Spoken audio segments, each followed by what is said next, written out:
Well, hello. And today, everybody was talking about the S10s. So here we have an S10. It's a loaner here in the great state of Pennsylvania. You actually need to have state inspection. And lucky me, I have three of them that all came due at the end of the month. So luckily, a friend loaned me his S10 while my stuff was in. And let's do a quick walk around. The story of this: it came from a transmission shop. It had just had the transmission rebuilt. I think he paid $1,200 for it. He's had it for quite a few years now. And it just keeps going. It's got the automatic, regular cab, and the engine is the 2.2 four-cylinder. So let's walk around this. So this fine sweetness is a 1998 Chevy S10, two-wheel drive, regular cab, wind-up windows. You don't see that much anymore, and no air conditioning. Everything is not all rusted out. Foam in the seats is going. They're not really all torn up. The paint, of course, is just horrible. That's to be expected. Here we have the brilliant 2.2 liter four-cylinder. She just plugs right along. Truck has the better part of 173,000 miles on it. Came from a transmission shop. They had recently rebuilt it. Corvette accumulator in it. Corvette shift kit in it. It really shifts nice and tight. We have a couple of errands to do. We will quick go and get that done now. Let us go and do our thing. Guy on an old Ironhead Sportster going by. Not really jealous. I did my Ironhead time, and I look forward to doing it again.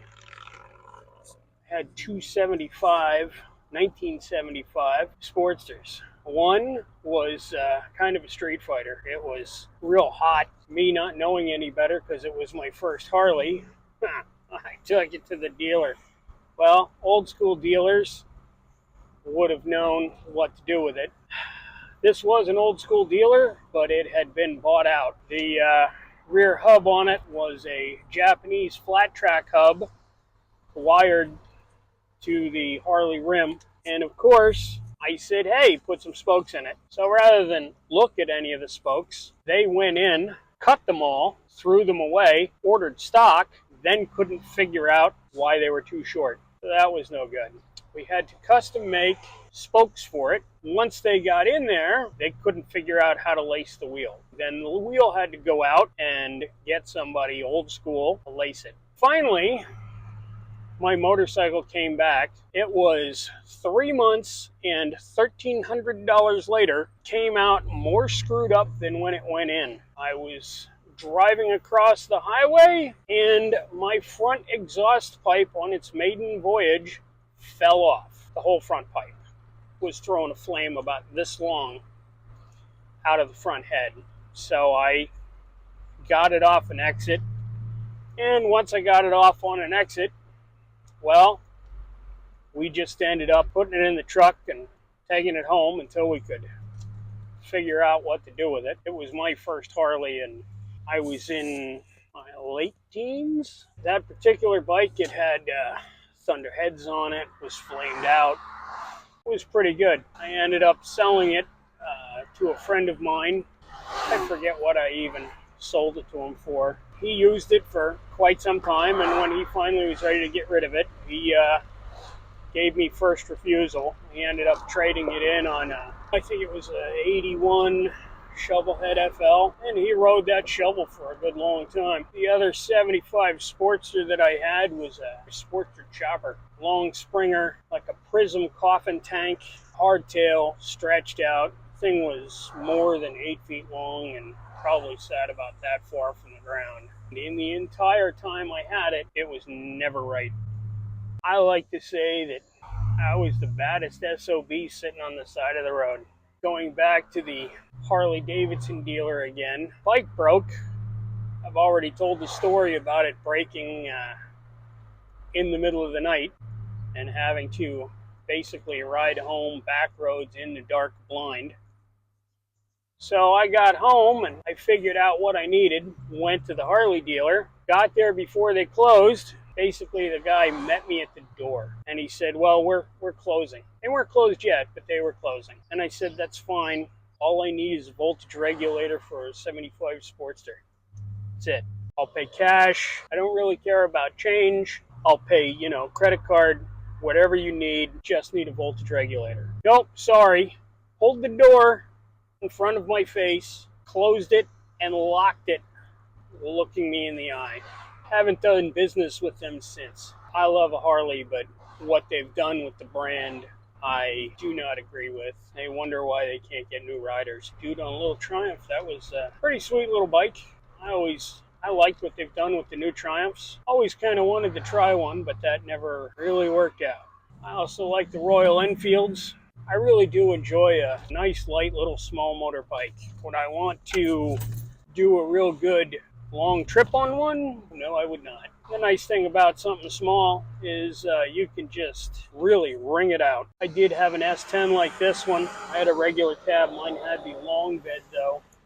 This is the 6-footer. I think that one was like a 7. It was definitely longer than this. And mine had the 4.3 V6 in it.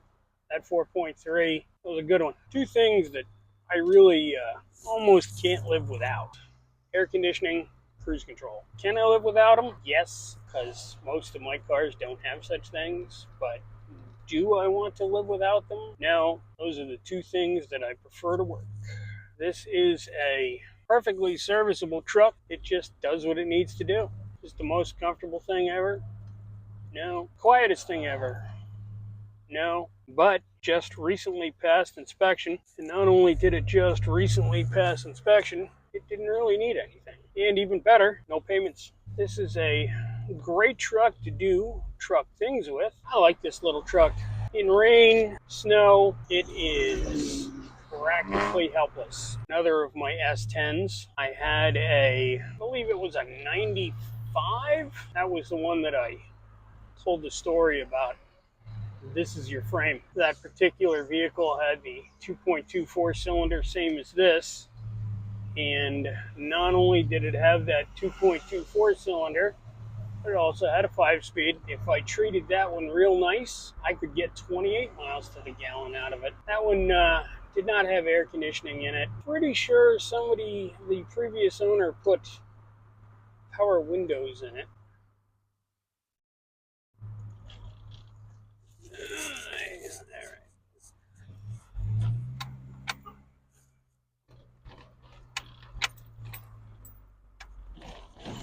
Sweet.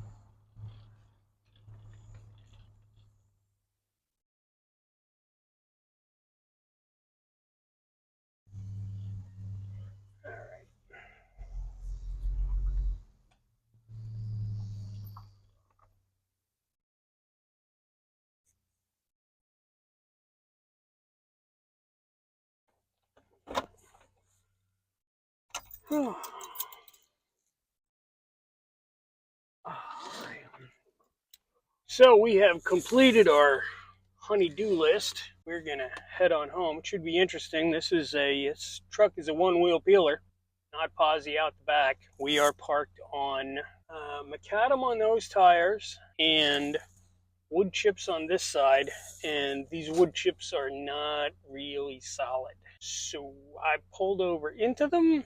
I'm not sure if I'm going to be able to get out. Let's just try and ease it up and see what happens. Well, that was all right. Truck pulled right out of the wood chips. Even as hot as today is, if you're rolling, not too bad. Am I sweating?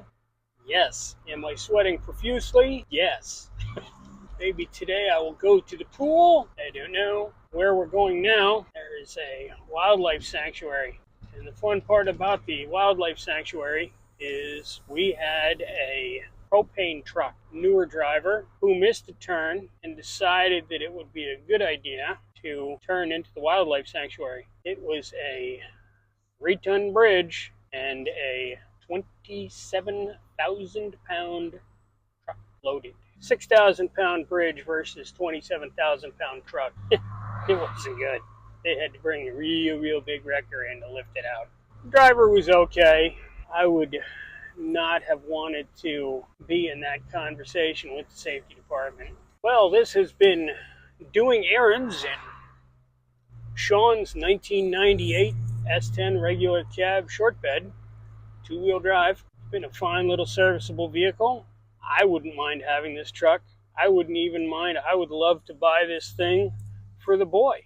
Maybe as his first daily. This first daily, yeah, doesn't have enough space to put a whole bunch of other kids in it. Kind of learn a little bit of car control because rear end gets a little loose, so you have to pay attention. I would kind of prefer it if this mean machine was manual transmission, but it is what it is. You know, when vehicles find you, you get what you get. One thing people don't understand about cheap cars is, you don't really order a cheap car. Figure out what you want it to do, and then go and get something. Recently, I had somebody say, hey, do you know a cheap car? So I'm out of the loop right now. So I asked around, and I found a couple that, they weren't hundreds of dollars, but one was $2,000 inspected running, and the other one was under $3,500, but it was owned by a mechanic. It had a fresh trans, up to date on services, miles weren't too bad, and loaded up full leather Buick. That would have been a good one. So I said, hey, this is what I found. And then I got told, oh, that's not all-wheel drive. I need something all-wheel drive. It's not what I was sent for. I was asked for, cheap transportation because, well, you spending a bunch of money every day on Uber. These are good, perfectly serviceable vehicles.